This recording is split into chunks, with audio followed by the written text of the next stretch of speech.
Welcome to the Leader to Leader podcast. I'm your host, Susan Spears.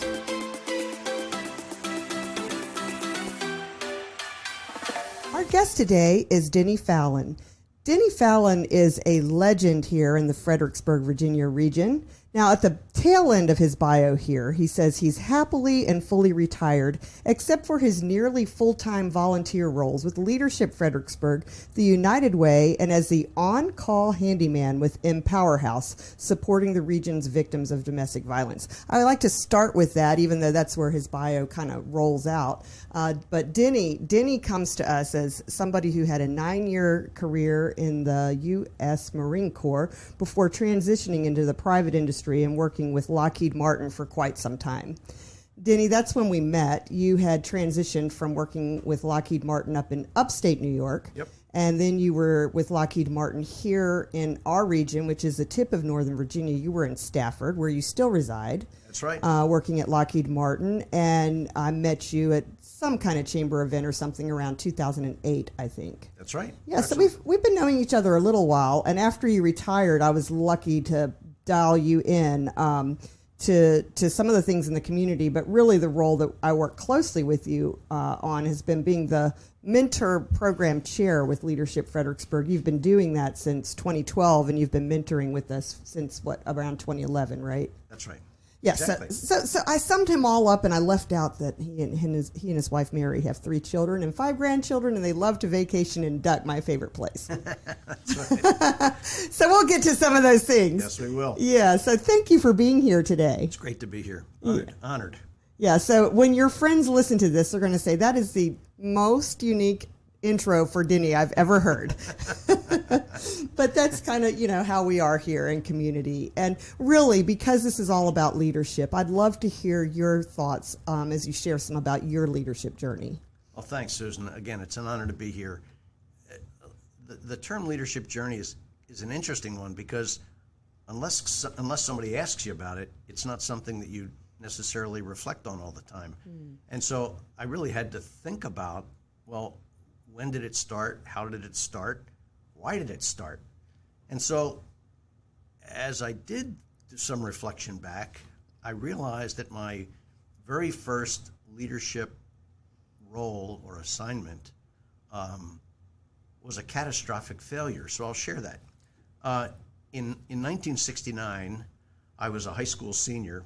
Now, all of your audience are going to run off and get their calculators and try to figure out how old is this guy.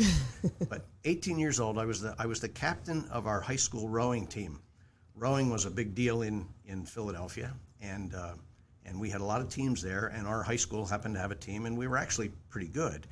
I can't remember the specific circumstances. I don't know if my captainship was a popularity contest or if one of the coaches had asked me to assume that role, but I did. And I guess I didn't understand it. At one point in the spring, we were late getting out on the river, and as 17 and 18 young boys sometimes do, we became a little bit rambunctious, and we were acting up in the boathouse, probably in a way that we should not have been. And when the coach came in, he was very upset with our behavior. And although I wasn't participating in what was most disturbing to the coach, I was present and I didn't do anything about it. And so it was my lack of action when I should have stepped in as the captain to stop what was going on that he fired me as the captain of the crew team. So here I was, an 18-year-old senior in high school, feeling pretty good about the crew team and about my role on the team, and I got fired.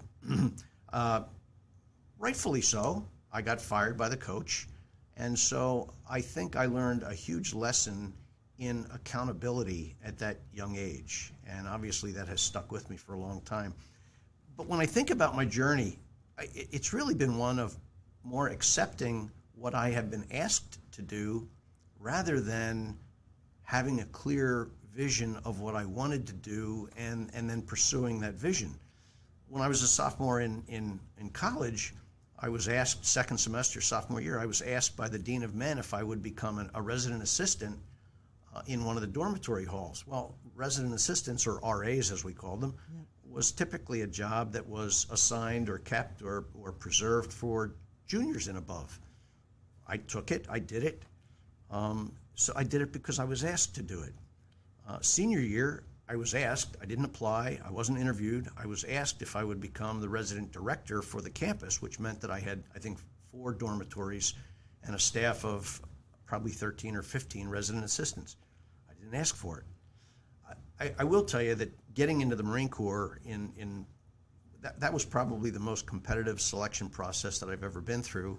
I'm what's considered a post-Vietnam Marine, and so the services were downsizing, very competitive, and I was fortunate to get in and fortunate to have the 9 years that I had, very successful years. When I went to work for in upstate New York, it was originally an IBM facility, and I was hired literally during a business downturn, so there was something in my resume that obviously resonated with my employer, and I was able to come in, and I think we made contributions early on. But 2 years later, I was asked again if I would take over a department in IBM. Well, becoming a department manager is something that is usually posted, and a lot of people apply, and then there's interviews, et cetera, et cetera. Well, I was just asked if I would take it. And about 2 years later, I was asked to step up in the organization and take what we then referred to as a second-line job. So it's really been interesting. My reputation became that of being a firefighter. I was always put on special assignments. I was always asked to take stretch assignments. And my success was more based on my boss's confidence in me and in getting things done. And if you think about it, Susan, even my current role with you and Leadership Fredericksburg, after I mentored for a first year, you and Brian Baker asked me if I would assume the responsibilities of the chair. And so I did it because I was asked to do it. And so as I think back on my own journey, it's really been one of accepting what I was asked to do, not something that I had a clear vision and a focus and a drive to go off and do. So that's how I got where I got. Interesting. Thank you for sharing that. What is it that you think they saw? Have you reflected on that? There's a reason going all the way back why you were asked. I guess I've been pretty successful in delivering results, performance. Mm-hmm. Once I know what the objective is, it's been fairly easy for me to construct that sounded terribly boisterous or boastful. I mean, I look at the steps that it takes to get from where I am walking into a new situation to where I think it's going to be to get to the finish line. And I've been fortunate to have some incredibly talented teams to work with, and together we, with a lot of energy and hopefully a lot of fun, we've been able to deliver on the objectives that I've been asked to deliver. And so I think it's all been basically performance-based, a focus of getting things done through performance and keeping my eye on the goal, on the end zone, on the final objective. Mm-hmm.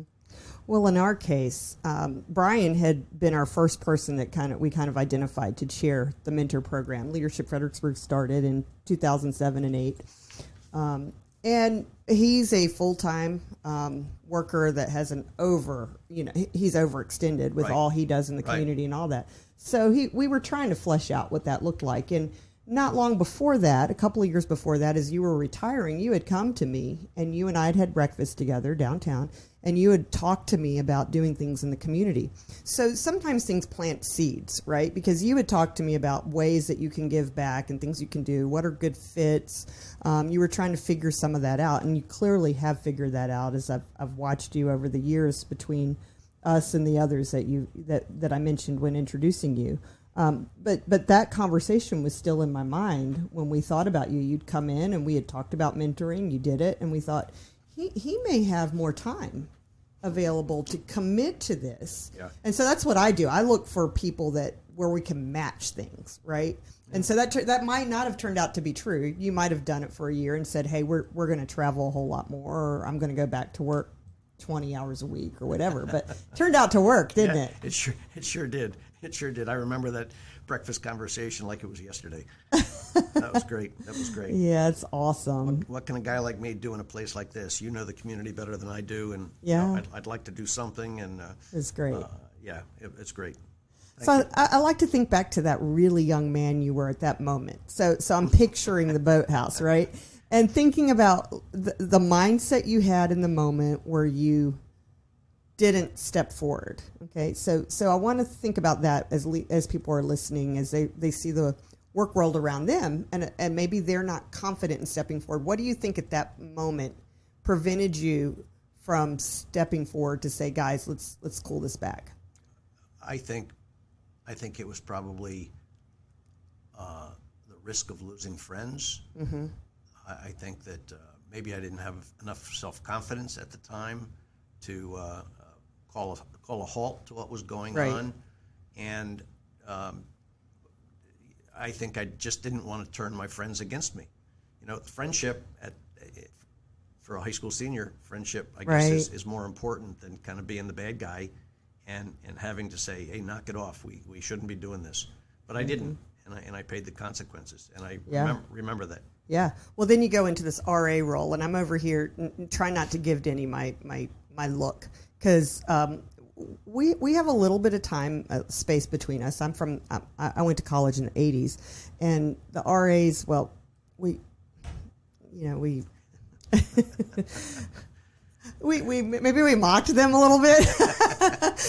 But that was the role of taking the mockery, right, and saying, yeah, that's right, I'm going to uphold the rules of the dorm, right? Right. So you overcame that well at a young age. I think probably maybe because of the experience that I had as a senior in high school. Yeah. I knew that there was a time to step forward and a time to step back, and that was a very interesting experience for all 2.5 years that I did it.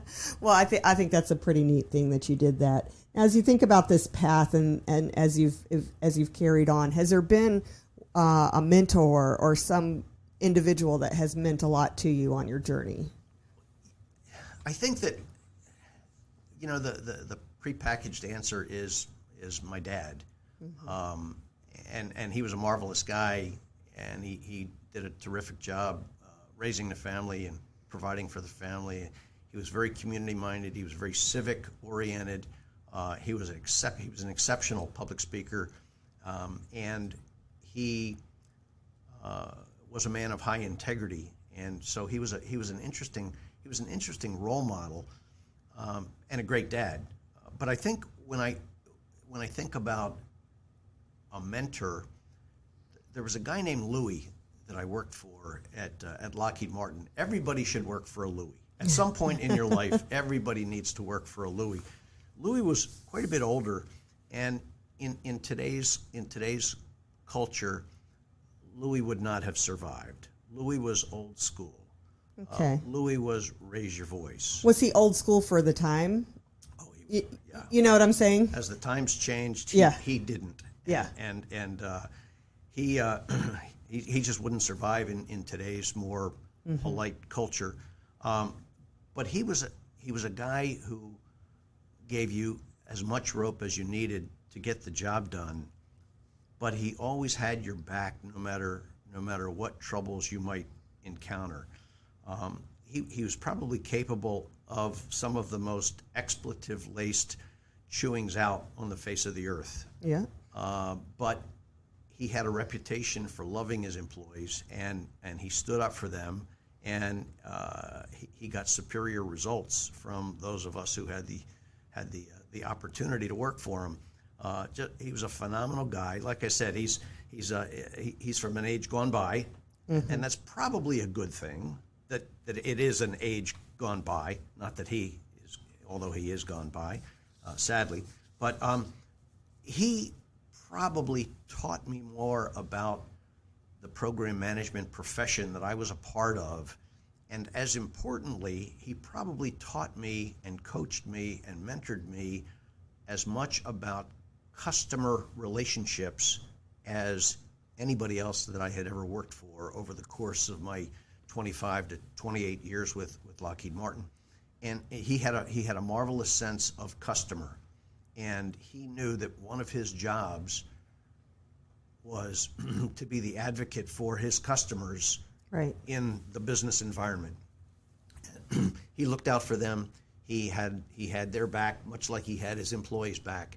And whenever those of us who had the honor and pleasure of working for him talk about him today, whether it's over the phone or whether it's at a get-together of some sort, the affection that we all continue to express for him is just it's just profound. It's just profound. So I think Louis. Everybody needs a Louis. Louis sounds so interesting. Yeah. Louis was physically, he was a huge man. I'm visualizing that. Yeah, he was a huge man. He was probably 6'4", 280. When you got him really mad, he had a vein that came right down the middle of his forehead, and that's how you knew when you needed to be real scared. But you know, a minute after he had just laced you like you'd never been laced before, he had his arm around your shoulder, and we were walking to the cafeteria to have a cup of coffee together. So he was just that kind of guy. I mean, he had a very short fuse, and when that fuse got lit, the explosives went off. But as soon as the last explosion simmered down, it was gone. It was behind him, and there was nothing. It didn't exist anymore. It was like a moment in time that didn't exist. Marvelous, and a lot of love for Louis. Oh, well, that's nice to hear. So as you think about Louis and his leadership style and contrast your own, how would you describe yours? I like to think of my style as servant leadership. Mm-hmm. I've had the pleasure of working for people who I think, whether they called themselves a servant leader or not, I don't know. I would call them that. But I think what's important is to serve the people that you're working for, including your customers. I think it's equally important to develop those who cheer up to you in an organization. I don't think it's about me as the leader. I think it's about serving those that we support, and whether that's serving up in the organization or serving down by being there for the employees that might happen to work for you. So I like the term servant leadership. I think I might have even written an article in one of the chamber magazines a couple of years ago on that. And I think that it's important as you think about the development of the people that work for you, which I think is the primary role of a leader. I think it's important to acknowledge their contributions. I think it's important to share the limelight when it maybe unnecessarily gets singularly focused on you. We worked for a guy. I worked for an executive up there at Lockheed Martin, and I don't mean to brag. We had a very successful business area that I was responsible for, and so we got a lot of accolades from the executives across the site. There were close to 4,000 employees at this location. I mean, it was a very, very large, very diversified manufacturing, engineering, research and development, program management, financial kind of a site, and a lot of people. And so all too often, I would hear one of these execs at a business breakfast, town meeting kind of thing say, and Denny did this, and Denny did that, and Denny did something else. Well, I didn't do any of it. It was the people that worked for me that really deserved all the credit. And if asked to speak, even though you don't like to put your boss down in public, I would kind of turn the focus. I would try to turn the focus from, the guy's name was Richard. Richard, I appreciate the comments that you made about Denny this and Denny that and Denny that. But it's really, and I would try to make eye contact with some of the people that were at the breakfast with us, and I'd call their names out and say, it was really them that did the heavy lifting. I just was lucky enough to sit in my office and watch it all happen. And maybe that's an overstatement, but so I think it's important to share the limelight. I think it's important that you take the arrows or you take the bullets when things go wrong, to shelter them a little bit, to shield them a little bit. And I've always believed that it's more important to praise in public and to critique in private. And I think if you do those things, you can walk the path of a servant leader, and that just happens to maybe fit my style. Mm-hmm. Well, the next thing I was going to ask you is advice that you would have for a new leader. You've talked about some of that right there, but somebody that's just being promoted into a leadership role for the first time or hoping to be, what kind of other ideas might you share with them? Well, I think it's important, and this is going to sound rash, but you have to remember it's not about you.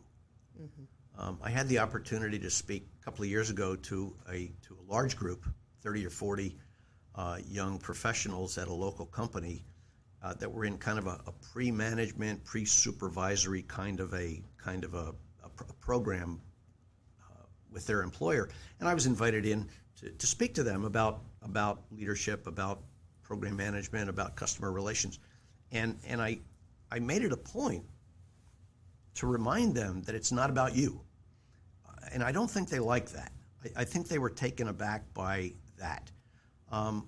They didn't get there because of anything that they did. They got there because somebody who they work for saw potential, saw energy, saw growth development in them and put them in a position, invited them into the program, encouraged them to join the program, promoted them into the program. So it's really not about you. Your boss will take care of you. In a leadership capacity, I think it's important for you to take care of the people that work for you. As I just said, I think once you step into that leadership role, you're responsible for the development of the people that work for you. And so I think it's important that young leaders understand that they need to nurture and develop and grow the people that they work for. Other advice: don't take yourself too seriously. Believe it. I think it's important to find a way to have fun. Fun happens to dissipate the stress, and there's a lot of stress in virtually everything that we do. And the more stressed you are, the more stressed your employees are. So you have to find a way to have fun. And one of our executives once told me, when I was thinking about what do I want to be when I grow up, and I was in a position where I was leaving one organization within Lockheed and about to join another, and he said, keep your sense of humor. And I thought that was phenomenal advice. I didn't expect it from this particular executive because he was a pretty straight-laced finance kind of guy. But he said, keep your sense of humor. And I thought to myself, it's kind of a neat idea because, yeah.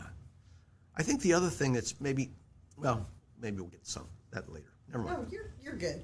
But really, sense of humor is important, and not taking things too seriously or I think sometimes we get caught up in some of our business problems, issues, things that we're dealing with, and especially if we internalize them, don't share with others, try to solve them on our own, you can walk around with your shoulders so tight, and just the belief that there's like this black cloud, and you're carrying the weight of the world on your shoulders, and you're really not. Because you're really, unless you're in a specific field that does, you're not curing cancer. Right. Right. You're not doing those things. You're doing what's important to keep your business running, and it does matter.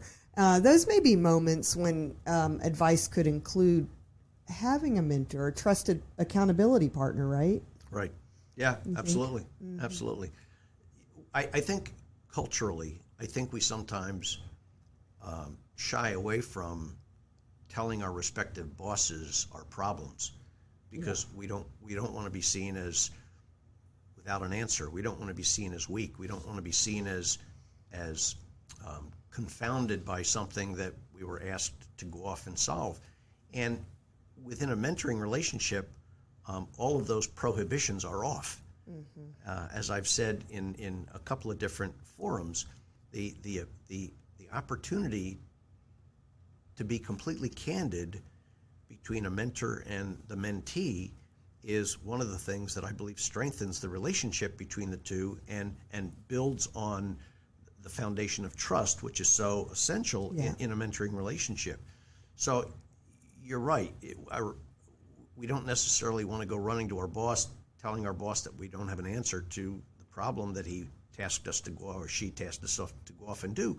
But we can develop an approach and maybe even an answer by working through our mentor if we're fortunate enough to have one. Mm-hmm. So yeah, a mentor can be that independent, objective participant in our career, that kind of that magical guy behind the curtain who helps us along when we need help along. Mm-hmm. Absolutely. I have a friend and mentor that if I'm about to, like, hey, I've got something, can I run it by you?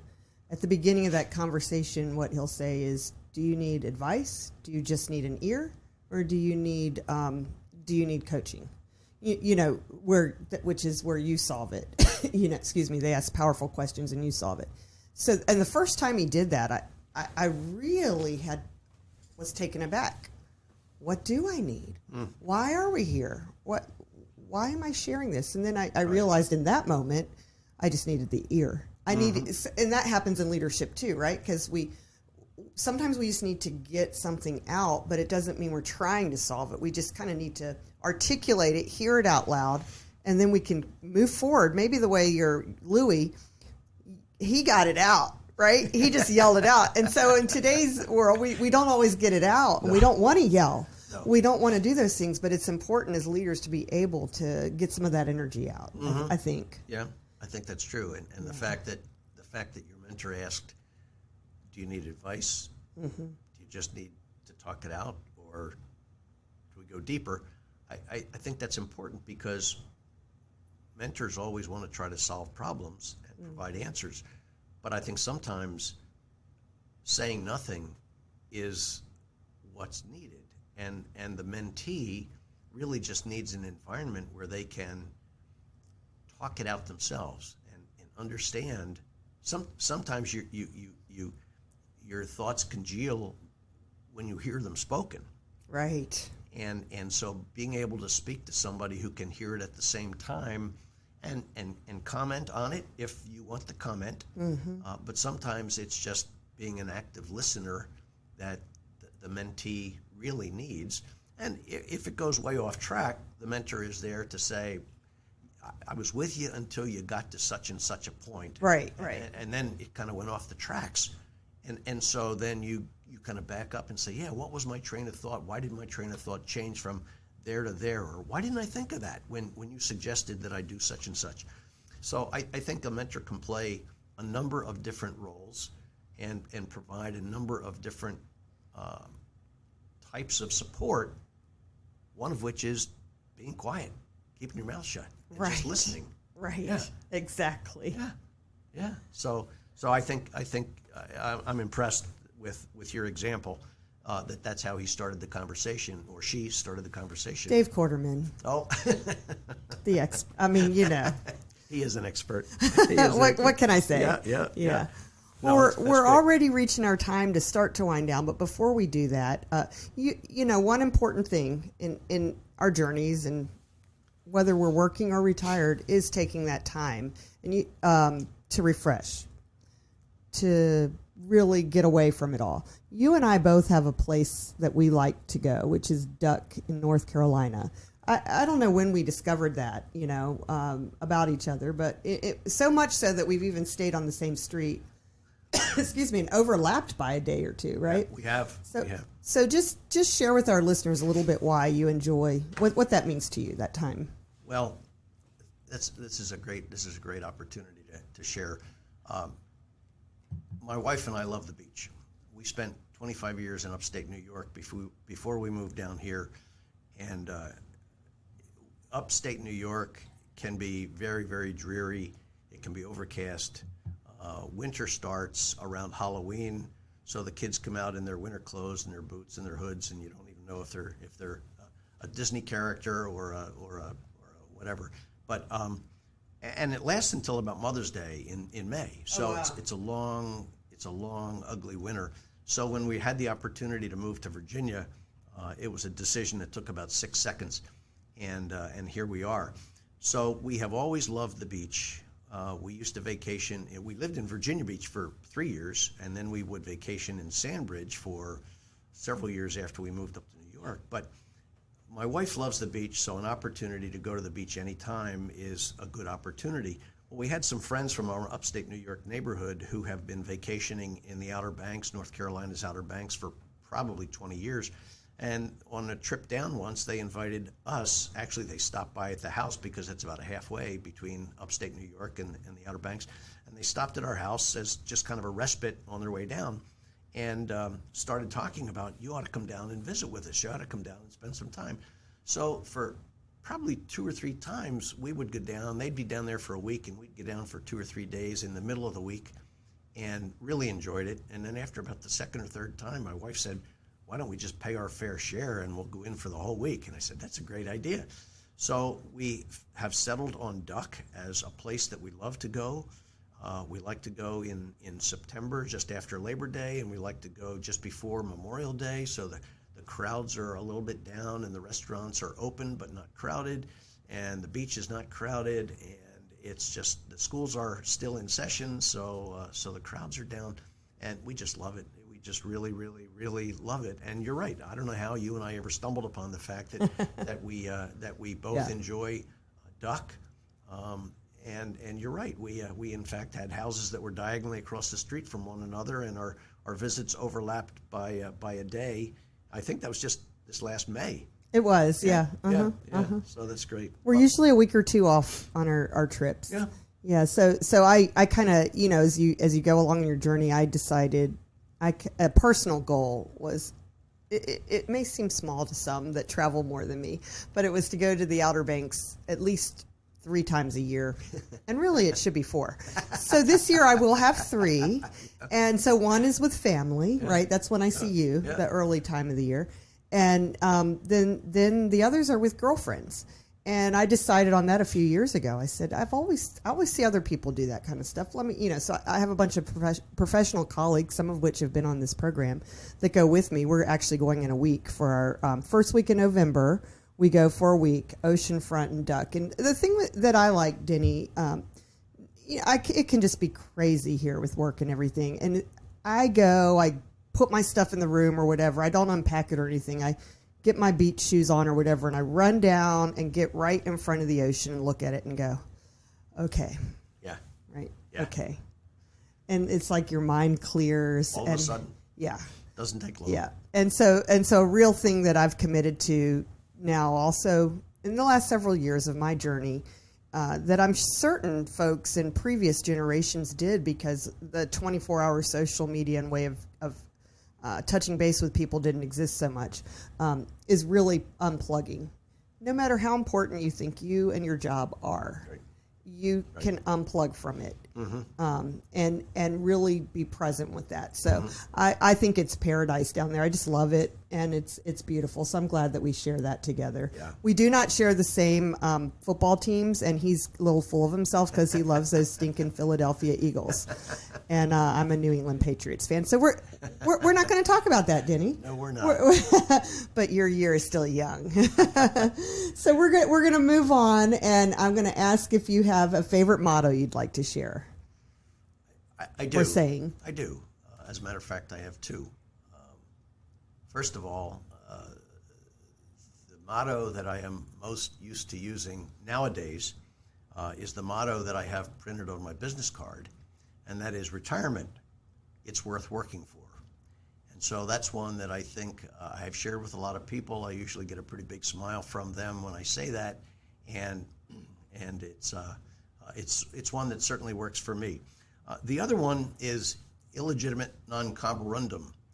And for those of you who do or don't know Latin, I'll translate. It means don't let the bastards grind you down. And I got a plaque back in the early 80s, I guess, early 80s, from a package showed up at my house, and I opened it up, and it was a small plaque like you'd put on the wall. And that's what it said, and underneath it said pater, P-A-T-E-R. Well, in Latin, pater means father. It was a gift from my dad, which has been with me ever since he gave it to me or mailed it to me. And basically, it's his advice. There's always going to be somebody who wants to knock you down a peg or knock you off your limb in the tree. And I have used that expression many, many times. I've coached people with that expression. I've advised people to think about that expression. I've tried to encourage my children, my daughter and 2 sons, to think about it. And don't let the bastards grind you down, because there's always going to be somebody out there trying to knock you off your step, and you just need to persevere and pursue what it is that you want to pursue. So those 2 are favorites of mine. Oh, I love it. Thank you for sharing those. Anything else you'd want to share with our listeners?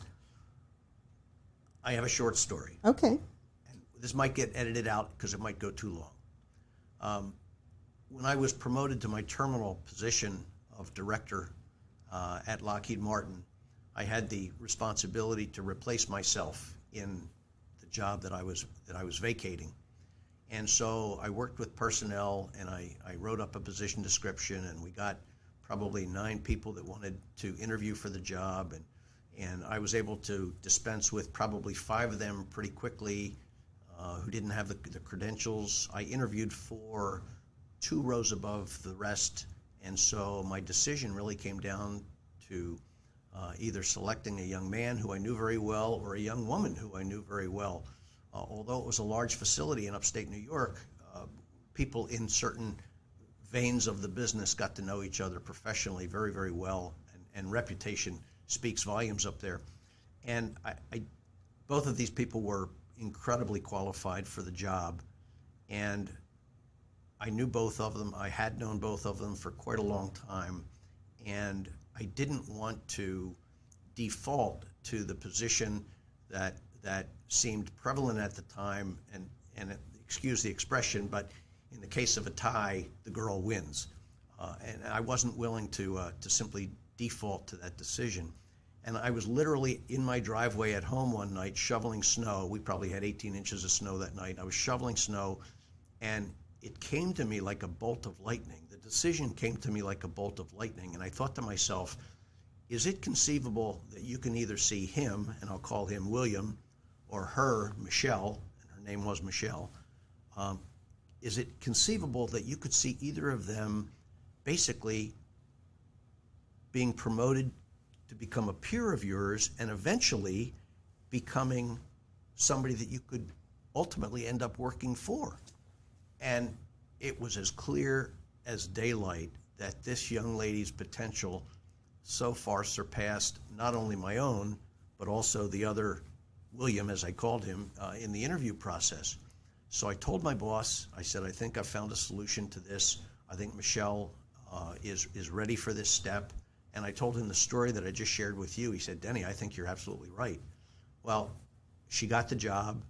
18 months later, she was a peer of mine. 18 months after that, she was she was a vice president within the business unit that I was a part of. And 3 years after that, she was one of Lockheed Martin's 4 executive vice presidents. She ran a multi-billion, that's billion with a B, billion business unit for Lockheed Martin. And there were rumors that she was probably being groomed for the CEO job. Now, that's pretty heavy stuff coming from a small business unit in upstate New York. Sadly, pancreatic cancer took her out about 4 years ago. Oh. And it was a talent that just was taken much too soon. But when I think about, and we're all put in a position, I think we all have the potential to be put in a position where we have to select somebody for a particular job. And I think it's important to look beyond what the requirements of the immediacy of the job happen to be, and look beyond for the future potential, the growth potential, the eventual potential that individual can achieve. And that was clearly the thing that differentiated William from Michelle. And to this day, I'm pleased and honored to have been able to figure out that conundrum at the time. And that's one of the things that shoveling snow in upstate New York can do for you. It can clear your mind and help you see things much more clearly. And in my case and in her case, it worked out. That's a great story. Thank you for sharing it. Ocean waves do that for you too. Okay. But I would also say to any listeners, as you just heard that story from Denny, quite powerful. To think about basically what he said too was a little bit more time to think. Slowing it down in a really fast-paced world right now. If you're not ready to make the decision, give yourself a few more minutes, perhaps a few more hours, maybe another day on important decisions. Get it right. Don't get stuck, but give it the careful thought, because a lot of things do need and demand that careful thought. So we really thank you for sharing that, and thank you for your time with us today. It's been an honor. It's been fun. Yeah. Well, thank you, listeners, for being here. I am Susan Spears, and our guest today was Denny Fallon here on the Fredericksburg Regional Chamber of Commerce's podcast, Leader to Leader. If you haven't already liked or subscribed to our podcast, please go ahead and do so you'll know when our next episodes are available. And we thank you for your time today, and we'll see you next time.